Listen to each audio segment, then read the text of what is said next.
Hey guys, welcome back again to Ken Tamplin Vocal Academy, where the proof is in the singing. I'm doing a series on what makes this singer great, and I'm about to do Pat Benatar. But before I do, if you guys wouldn't mind, please like and subscribe to my channel. That'd be really cool. Don't forget to ring that bell so I can keep cool videos coming your way. And I have a singing course, and the course is called How to Sing Better Than Anyone Else. You can find it right here at kentamplinvocalacademy.com for those of you interested in learning how to sing, for those of you that already sing, or for those that want to take your singing to a whole new level. We break all this stuff down and the greatness of these artists in hopes to help make you great at singing. So with that said, what comes to mind when I think of Pat Benatar? Well, I think of this little powerhouse singing these big vocals. That's the first thing that comes to mind. This tiny little gal with a giant voice, kind of like Ronnie James Dio of females, right? So maybe that's kind of a funny way to put it. But anyway, that's kind of one thing I think of.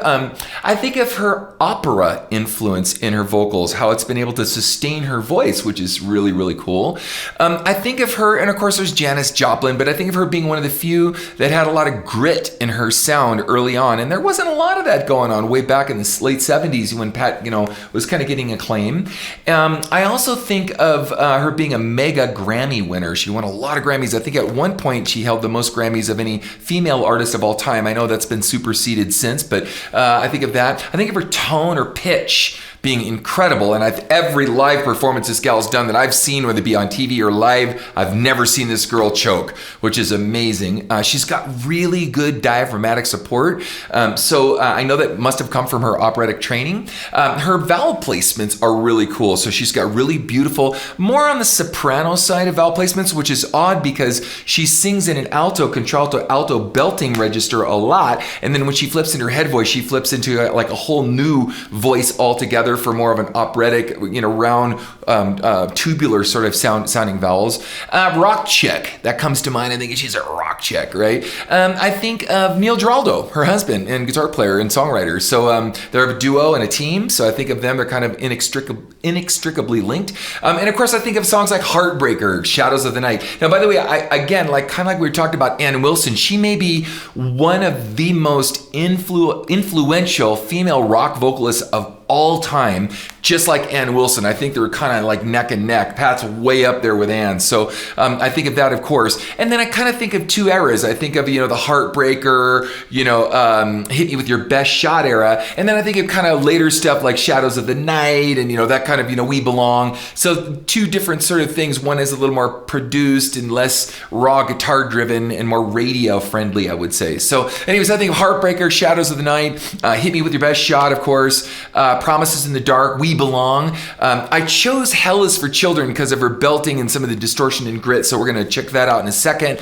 And then Fire and Ice, there's a lot of tunes, so I'm sure we can discuss that more, but just a phenomenally talented lady. I love her songwriting. I like her note choices. Her melodies are incredible, very memorable. I think at one point, I don't know if this is still true, but I think We Belong was the most played song on AOR radio of all time, believe it or not, above Pink Floyd The Wall and Stairway to Heaven and whatever. We Belong was way up there. If not, I think was the top. I'm not sure, maybe it's been dethroned by now, but anyway, let's check out the tune and we'll talk more about her voice as we go. Here we go.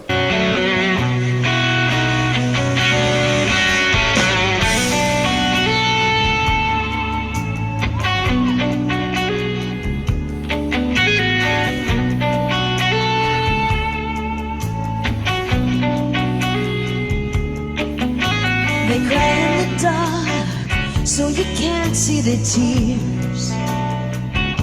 Such command of her voice. They hide in the light, so you can't see the fears.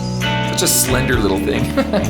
Forgive and forget all the while.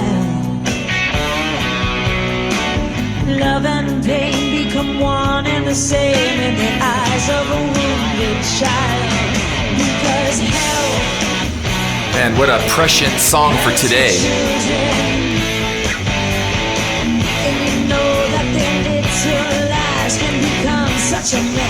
Now think about a rock chick writing a song like this, Hell Is for Children, which is about child abuse. way back, percolating way back in the 70s is when she first started thinking about this tune. There wasn't a lot of people writing about stuff like that. There was Kiss writing, rock and roll all night, and, other bands doing whatever, but not really socially conscious songs. There was, yes, of course, a lot of political songs and whatnot, but, most of it was like sex, drugs, rock and roll-y kind of stuff, and she was not writing stuff like that. She was writing stuff like this, very, again, socially conscious songs. Just wash my tongue and I can't do anything with it. Anyway, so let's continue. Notice the warmth of her voice, the command, the confidence, the presence. And she also uses raised laryngeal position. So, because hell is for children. So in her lower register, she actually uses a raised laryngeal position more for style and effect. Okay, let's go.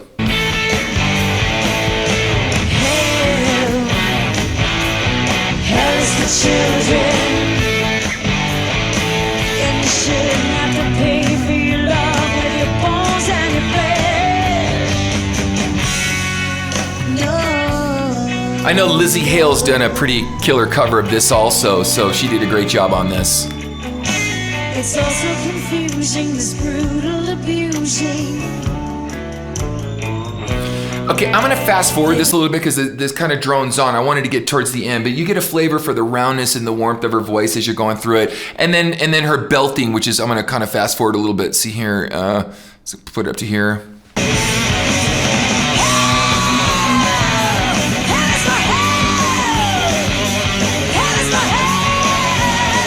Great tone.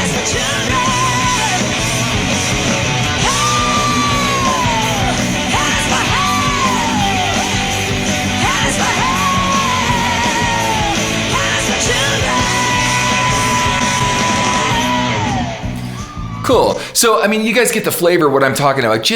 I understand her legendary status. She's just such an icon. Now, for some reason, and I know that popularity contests play such a role in like who makes it, past this legendary status. The Rolling Stones make it, but, Grand Funk doesn't or whatever. It's so weird how people, Poison makes it or Sebastian Bach and Skid Row make it, but other bands don't, like Foreigner, or whomever, right? So it's just kind of surprising that she hasn't got quite the same acclaim and notoriety maybe as Heart, because Heart has continued to go out and do it or whatever, and maybe put out other music that was more contemporary, I don't know. But I will say that there's no reason that she shouldn't be like way at the top 2, 3, 4, 5 top female rock vocalists of all time. So with that said, guys, if I missed anything, what do you think of when you think of Pat Benatar? What songs did I miss? Is there a quirky thing about her that you might know about that you might want to put in the comments section? And like I said, I'm doing most of this by request. So if you have a request of a vocalist you want me to do what makes this singer great too, please put that in the comments as well. And check out my next video.